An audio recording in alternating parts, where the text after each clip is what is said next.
জঙ্গলের এক উঁচু পাহাড়ের চূড়ায় এক দুষ্টু ঈগল বসবাস করত। আর সেই জঙ্গলে টুনি তার ছানাকে নিয়ে একটা গাছের ডালে বাসা বেঁধে বসবাস করত।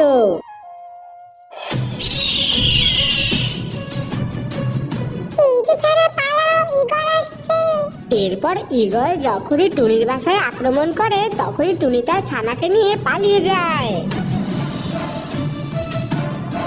পালিয়েছিস? হা হা হা, ভয়ে পালিয়েছিস?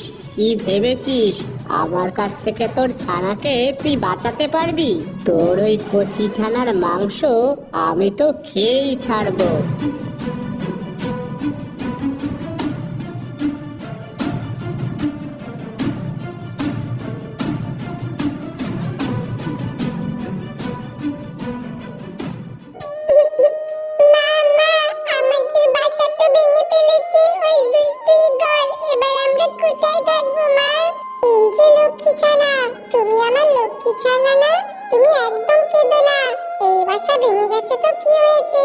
আমি ঠিক একটা ব্যবস্থা করব। ওই দুষ্টু ঈগল আমাদের ঘর ছাড়া করেছে, আমরা ওকে ঘর ছাড়া করব। কিন্তু মা, আমরা তো ঈগলের থেকে অনেক ছোট, আমরা কি ওই দুষ্টু ঈগলের সাথে পেরে উঠবো মা?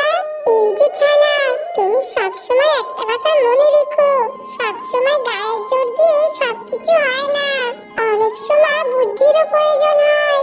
তাই সবসময় এই কথাটা মনে রেখো। আমরা তো ছোট প্রাণী, আমরা গায়ের জোরতে পারবো না এটা তো ঠিক, কিন্তু বুদ্ধি দিয়ে যে পারবো না এটা কে বলতে পারে? আমরা ঠিক পারবো, তুমি আমার পিছু পিছু এসো।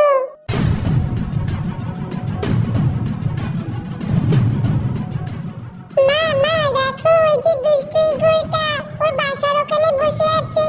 মা দেখো, ওই দুষ্টু ঈগলের নখগুলো কি ভয়ানক। এই যে আমার লক্ষ্মী ছানা, এত ভয় পেলে কিছুতেই হবে না, মনে সাহস রাখো ছানা।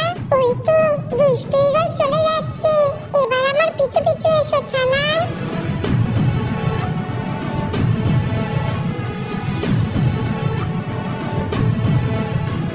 দুষ্টু ঈগল, তুই আমাদের ঘর ছাড়া করেছিস, আজ তোকেও আমরা ঘর ছাড়া করেই ছাড়বো।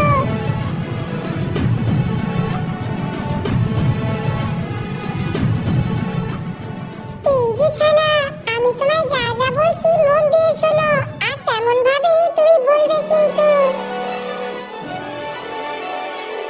তাহলে ছানা, তুমি সবটা বুঝেছো তো আমি কি কি বললাম? মা মা, তুমি যা বলেছো আমি সেভাবেই করব, তুমি একদম চিন্তা করো না। ওই তো দুষ্টু ঈগল চলে এসেছে। ছানা, তৈরি থেকো কিন্তু। নাও ছানা, শুরু করো এবার।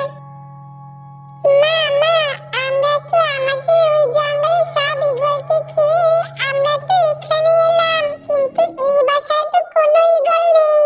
মা মা, আমি একটা ঈগলের গন্ধ পাচ্ছি, মনে হচ্ছে আশেপাশেই কোনো একটা ঈগল আছে। মনে হয় এই বাসার ঈগলটা এসে গেছে, ও ঘরে ঢুকলেই আমরা ওকে খেয়ে ফেলবো। ওরে বাবা, এটা আবার কোন প্রাণী রে যে কিনা ঈগল খায়? ওরে বাবা রে, প্রাণ বাঁচাতে হলে পালাই রে, না হলে যে আজ আমাকে এরা গিলে খাবে। এরপর ঈগল টুনির এমন বুদ্ধিতে ভয় পেয়ে সে একটা উঁচু পাহাড়ের উপর বসে ঠকঠক করে কাঁপতে লাগলো। আর তখনই সেখানে একটা কাক এসে হাজির হলো।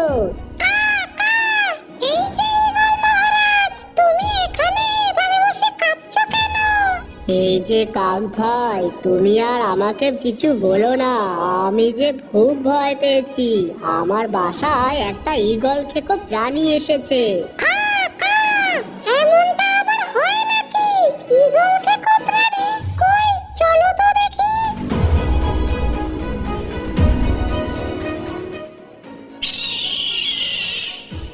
এই যে ছানা, এবার মনে হয় ওই ঈগলটা সাথে একটা কাককেও নিয়ে আসছে। তুমি কিন্তু সেই আগের মতোই কাককে নিয়েও এবার বলবে।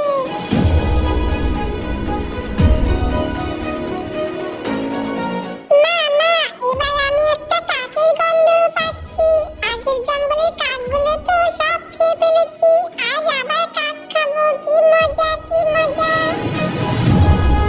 এই যে কাক ভাই, এবার তো বলছে তোমাকেও খাবে, এবার কি করবে তুমি? আমি তো পালাই। কা, কা,